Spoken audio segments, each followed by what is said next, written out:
Good morning, good day, good afternoon, good evening, and good night.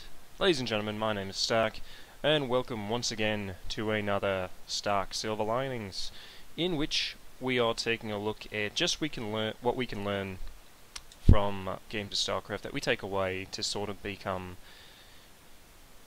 learn from the mistakes that we make. And in this particular game, my opponent is the blue Zerg in the bottom left-hand side of Neoplanet S. He is Vicious K, and this is a ZVZ. As we've seen in the past, I do a couple of ZVZ games before, and recently on the ladder, what I've been trying to do is more of a aggressive posturing, sort of more aggressive play, try to get that early hit, early economic advantage because of it. However, that's not working out very well for me, so in this particular game I decide to do a much more of a defensive style of play, especially since this is a good map for it. If you get an early expand down here and you get the creep spread out, you can actually wall off this area a little bit, which is actually quite helpful, and that's what I try to do in this particular game. It's really... if you expect your opponent to do sort of an early pressure build, which is fairly common in ZVZ, is someone's going to try to either use quick speedlings or banelings and try to do the initial economic damage. This actually kind of works out. See, that was kind of... I like to place my pool between here, especially against Zerg. I put it there first. I'm not exactly sure why, and I realised, well, if I put it there, it actually prevents it's better positioning to get surrounds, so it won't be surrounded as much. So, since this is EVZ, I didn't really feel like I needed to go send a drone out, because my Overlord can kind of get there, see what's going on, and just sort of check around. So I checked to make sure he's going to get his expansion first, and then I'll probably fly up here and check to see the status of the pool. And he's pretty much doing this almost the same thing, he sent his drone out there to actually check and see what was going on. So it looks like we're doing fairly similar styles. I did go for the pool first and then the hatchery, as it is somewhat more helpful in when you're playing defensively. It's somewhat more helpful, especially for me, to do the pool first in a ZVZ situation, because if I do have my Overlord down here, I can see when units are going to be rolling out, and then I can prepare accordingly. So that's pretty much why I do the pool before the hatchery first. It delays the creep spread out to here, which ultimately is my goal, so I can try to wall this off as quickly as possible.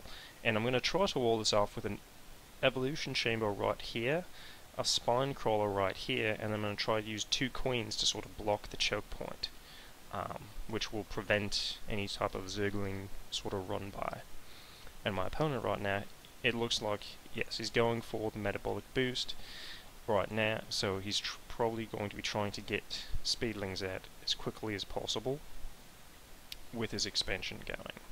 And I'm just sort of trying to do the same thing, get my expansion going. I'm not getting metabolic boost yet, because I'm actually going to try to hold this with roaches. I haven't had very much luck with speedling pressure recently, so I decided, okay, well, since that's not exactly working out for me, I'm going to try to do more of a roach defensive build. That's what we're going to see. So I've got my 2 queens here, I've got a third one up here, and I'm probably going to make at least one more eventually, because 4 queens are actually quite good. Especially, you should always really get 4 queens, at least 2 per hatchery, because it can help scare off any type of air harassment that might come your way, especially if you manage to throw down a spore crawler. It also lets me pick off that Overlord relatively quickly and begin a bit of a creep spread, because I will have the extra queen out there to sort of do that. Now, I keep my Overlord right about in this position so I can sort of see what's going to be coming out of the base. Obviously, I should have moved it down probably to about there, so I can actually see what's here, because right now, if it runs this way, I'm going to miss it. But I do have this guy right here, so it will pick it up anyways. This map's quite nice. Actually, this is quite a nice map, I like, especially in a Zerg because you can just drop your overlords over the paths, and it's quite good to come by. So it looks like as he's going for the +1 armor on his Zerglings, which makes them that much harder to kill, and makes them that much more durable.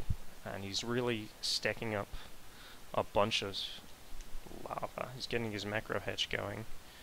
Does he even have any Zerglings on the field right now? Not yet. He's just getting the drones and queens up, and now just used up all his lava to start producing how many Zerglings, because he comes at me with quite a bit. He's getting 32 right now. I've only got... I don't really have that much right now, but my wall is actually starting to get here. Unfortunately, I do have a bad rally point, which, from these roaches, they kind of push the queens out of position, which can actually lead to making a little bit of a hole.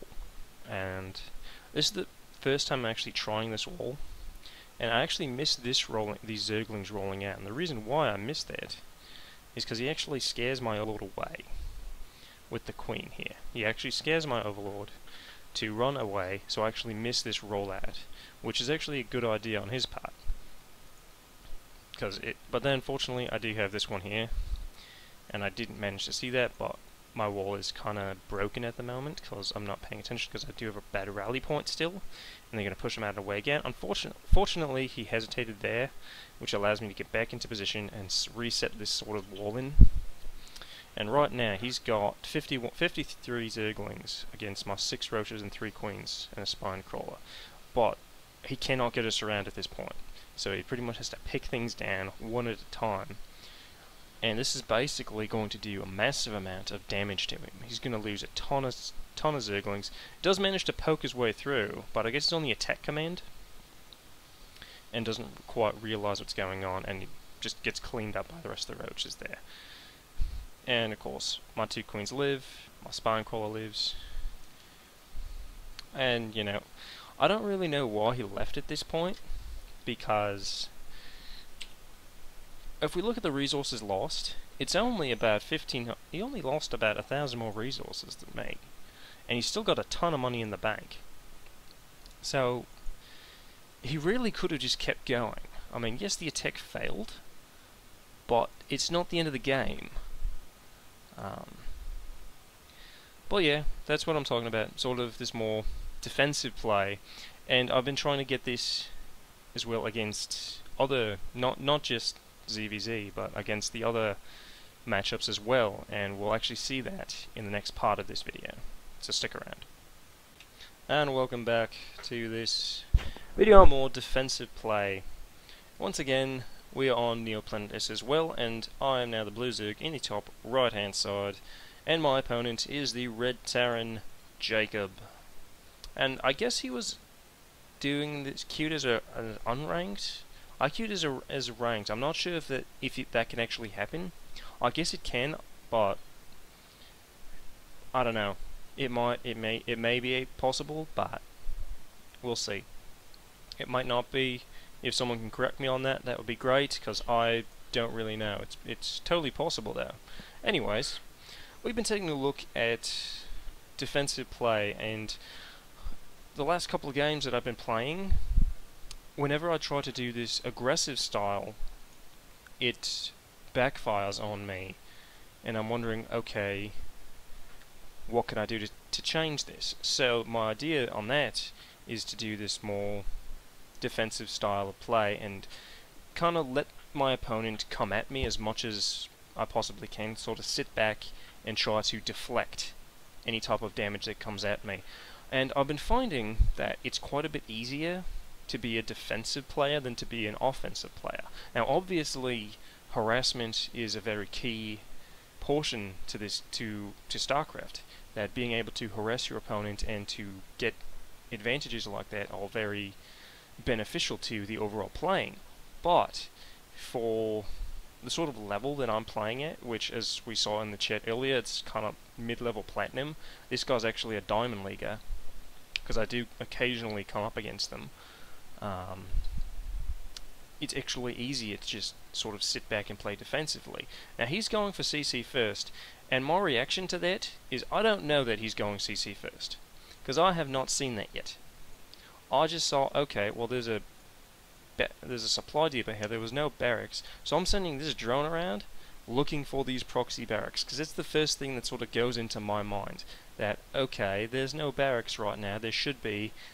Is he going to do a proxy on me? I'm not sure. So this drone's actually queued up to go to a whole bunch of places. He's actually going to turn around, because my first inclination to look is to look here for a proxy barracks, or to look here. That's why I sent the Overlord here to sort of sit. And then I decided to check this place, just in case he's going to be kind of ballsy and stick it in the middle, because on this particular map, the middle is not often contested all that much.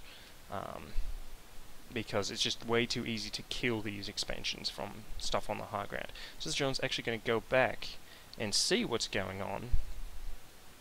And then I realize, oh, well, he actually did a CC first. Which is a great idea, if you can get away with it. It's kind of risky to do a CC first, especially against the Zerg on this particular map, because it's a relatively short map. It's very easy for Zerglings to sort of traverse this. But I was also doing... I did a pool before hatch again, because again I'm doing a more defensive style of play. And again, I realized, oh well, he did a CC first. That's why there was no barracks running around. So that drone sort of just kind of ran around for quite some time, and this Overlord's sort of just getting here now to see, oh well, now he's got his expansion. Because that's kind of what the timing I was expecting, because I set it on this nice long flight path all the way down. And this Marine's just not quite going to kill it, he's just going to escape nicely. I'm still kind of wondering, like, I felt that I did okay in this game, and now that I get to watch the replay, we'll see how I feel after that. Because while I was playing it was like, okay, this is what's happening, am I doing okay? I'm constantly questioning myself on what I'm doing. This Marine's guy kind of got robbed from the Overlord. It's like, nope, I'm gonna hide on the high ground. And then we have this guy here. He's actually gonna block my third with something, if I recall correctly. But I decided to get a metabolic boost and some roaches, just because I am doing this defensive. He lands a scan, so sees exactly that I'll have a roach wall in. So his inclination is to start building a marauder, which is a great idea. But we'll see how that all turns out. Now he starts to block my third with the engineering bay, which is always a good, solid tactic. Unfortunately, he doesn't sort of cancel the building of these, or like, well, not cancel the building, but stop the SCV from building. You hit the T key, and that will stop it right about now, and then you can cancel it when it's about to die. It just lets it sort of finish in building, so when I kill this, it's just a money sink. I mean, it's 125 minerals that he's not going to get back now. And my Overlord's here, so he knows that, okay, well, you've got my third, so I might as well go kill it, because it's all there. You're not exactly in a position to stop me. So, I've got some roaches, I've got some Zerglings, might as well go start picking it down. And I might even get a free SCV out of this as well. So this is basically just free money that I get to take away from him, because he didn't sort of stop the production on it. And it's got an SCV down here, just making sure I'm not going for my third this way. Because I could have just dropped my third there instead of here. Because it's really at your leisure, whichever side you want to sort of go with. Lands another scan to see what I'm up to, which is nice. I mean, he's doing his scouting with his scans. I mean, he's not getting meals, but he's also got a fairly good income at this point. He's got double my workers, because as we've seen in previous games, it's always been one of my major Achilles heels, is that I don't make enough workers for the most part.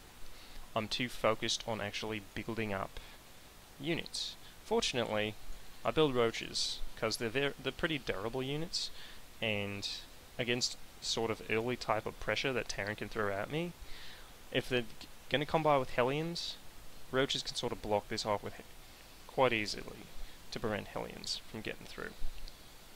Marauders kind of make roaches go squish, but doesn't quite get that many early on, because that's they're kind of a gas sink that you can use for later stuff like banshees or tanks or pretty much any other type of gas unit. I mean, it's a good counter to the roaches, but in the early stage of the game it might not be the best of ideas. So he's going to try to combat with 2 more Hellions. He's already seen that I killed him the first time, so he knows I have a bunch of roaches right now. He's still got way more workers than I do, which is another thing. Like, I'm kind of behind this entire game right now. Like as far as economy goes, I'm pretty much behind this entire game because I'm not actually making any workers. I'm making my workers, but I'm making them very, very slowly, and I'm devoting a lot of money into an army.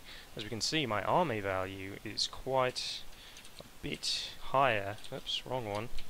There we go, I've got 43 to 21, so I've got literally double the army at this point in the game, but he's also got double the worker supply, and he's actually slightly ahead in the supply lead as well. But that's not exactly the biggest problem. I'm getting the creep spread going now. And this map's particularly nice, especially for Zerg, because you can creep the entire way around relatively quickly. It does not take all that long to do it, especially if you kind of get the free reign on it. Now, my bottom one's a little better because I only actually have the 2 up here, because I should have probably made another queen to come up. I only have 3 at the moment. Should have made at least 1 more, because then I can actually creep both sides relatively quickly. So this size goes for his 3rd with the orbital, which is alright. This overlord's sort of just going to sit and chill right about here. He's not going to check it out. Eventually, because I do get the upgrade speed, which is incredibly useful for overlord scouting, and this is where I sort of see, okay, what's he up to? I see he's got his 3rd. I see that he drops a bunch of mules here, but this is the key piece of information that I'm going to see. I'm going to see that he's got a lot of barracks. I see that he's got 5 barracks, and I see that he's got 3 of them with reactors. 6 barracks. And he's got 3 with reactors, so I know there's going to be a lot of Marines in his army. And this guy kind of just sits here. Oh, he's even got one over here that I didn't notice before. I didn't actually notice this factory, though. I thought this was another barracks, but that's because I only looked at this quickly. But then there's also a starport here, so I know he has a factory. So I was wondering what's going to happen. I'll decide to send in some Zerglings to try to do a run-by on this. I get to kill a couple of mules. I delay these 2, so I'll probably buy at least 25 seconds off of them mining. So that's not bad. It helps delay his money. He's massively in the lead economically. Haven't done too much. Lost an overlord. Resources lost are pretty even. I'm starting to sort of see a good portion of the map though, because my creep spread's sort of getting out there. Again, the bottom's a lot better than the top. Obviously I should be creeping up the top as well, but I'm not. But hey, can only do so much. So at the time, I mean, not actually having the greatest of APMs right now. And he's getting a pretty scary army. He's got a lot of marauders, he's got a lot of marines, and getting some tanks. And got some widow mines here, kind of in a defensive position around the back here. Doesn't actually go for any drops, despite the fact he does have the medevacs, but he's getting a lot of marines. But as we saw, when I did my initial reaction when I saw these barracks, especially with a lot of reactors, my response is to drop a baneling nest. Because I know that, okay, there's going to be a lot of marines in this composition, so banelings are going to be the call to make right now. I'm getting a lot of roaches, I'm getting a lot of hydras, and I already have a lot of zerglings that I can make into banelings at a moment's notice, because I now have my nice little baneling nest, and it's researching the baneling speed. He goes for this sort of drop run by, but since my overlord was sort of here, I saw it coming because he kind of parked it right in the overlord's sight. So he tries to drop into here, and right now he's got a massive supply lead on me. He's almost capped out. His army supply is quite a bit higher than mine. His worker supply is still quite a bit higher than mine.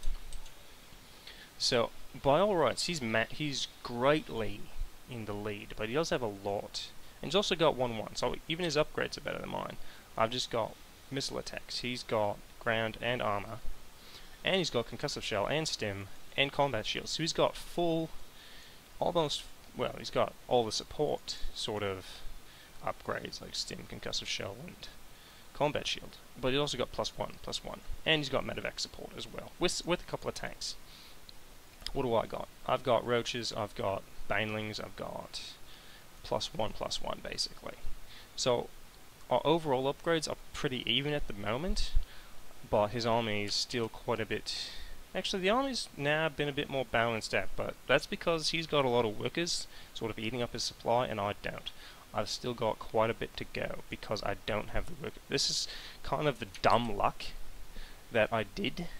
Since we've had this very, very passive game, I've managed to create an army without having the infrastructure and economy to sort of back it up should it die. So I have this sort of, as I said, it's pretty much a dumb luck scenario that he didn't put enough pressure on me, so I didn't have to make more workers because I'm stupid, and it allowed me to make a slightly bigger army, just with less supply use. He's running around basically killing off the creep teamers, because you never really want to be a Terran engaging on creep against a Zerg player that has a lot of speedlings and a couple of banelings sort of mixed in, because you're not going to get away.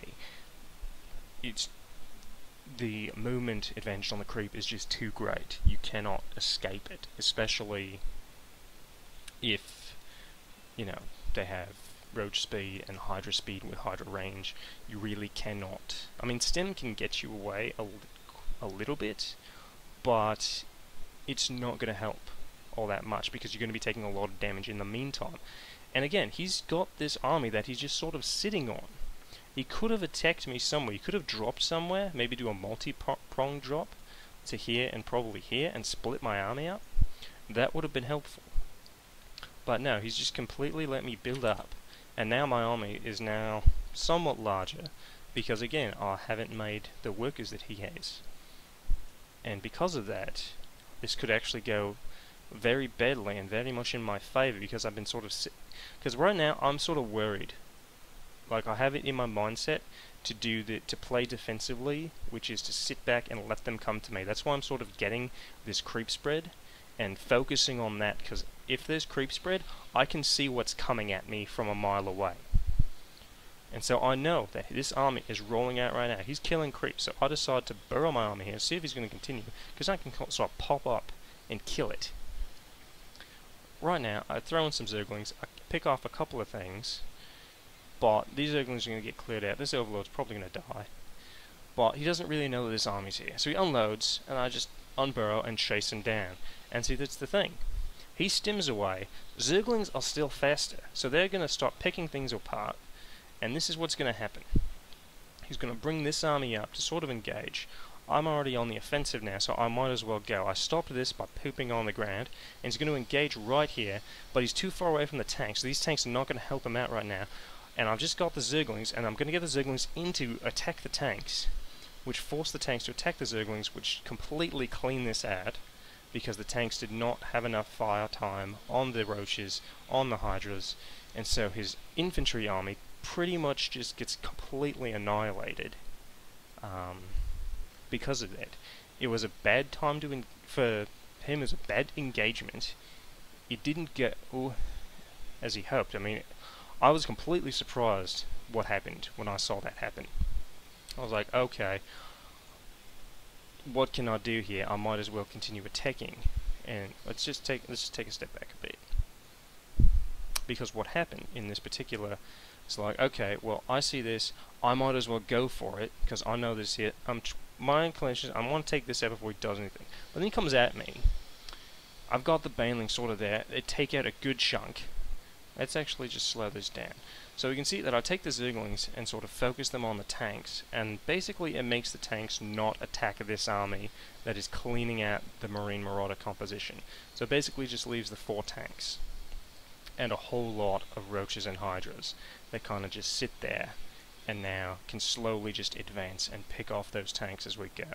So that's sort of where the sitting back and letting my opponent sort of come to me and taking advantage of the engagement. That's what I was basically trying to do in this game.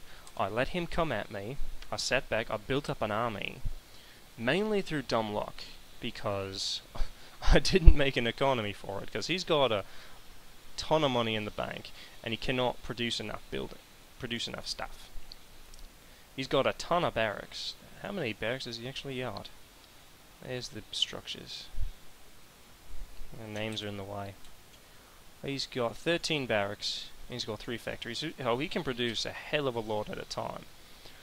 But at this point, I've got my 3 hatcheries. My income's still kind of terrible. I mean, it's now evened out because, well, I managed to kill off a base, and I managed to prevent this one from getting started, and killed a whole bunch of workers in the process. But again, basically the point that I've been trying to make in this is it's easier to be the defender, and with creep, especially as a Zerg player, if you creep up the entire map as much as you possibly can, as quickly as you possibly can, it lets you see your opponent coming at you a mile away, especially if they have a ground army. If they have an air army, well then creep can only do so much. But against a ground army, which since I knew that he had a lot of Marines, a lot of Marauders, because I did see these barracks early on because of the Overlord scat, the creep is actually quite a bit more my friend. Aside from the fact that it does give the movement speed to Zerg units, it's just the fact that it lets you see what's coming at you from a very, very long way away. I basically saw his army coming at me from half the map away, so I had plenty of time to prepare. I had time to actually make a judgment on how to engage, and that's what I did. And I decided to take this because I'm like, well, I tried to take this one earlier, but I had a stinking creep tumor somewhere that was preventing it. So I was like, okay, well, might as well go for the high yield down here. So at this point in the game, it really doesn't matter because I was basically just kind of walking into his base, and there was nothing really he could do at that point anyways. It was a great game though. I enjoyed it. It's a fun game. I learned a lot about sort of playing defensively, sort of sitting back, letting the creep be my early warning system, as it were, which enabled me to actually do a proper engagement, I want to say. So I hope you learned something, because I definitely did, and as always, good luck out there. My name is Stark, and I shall see you next time.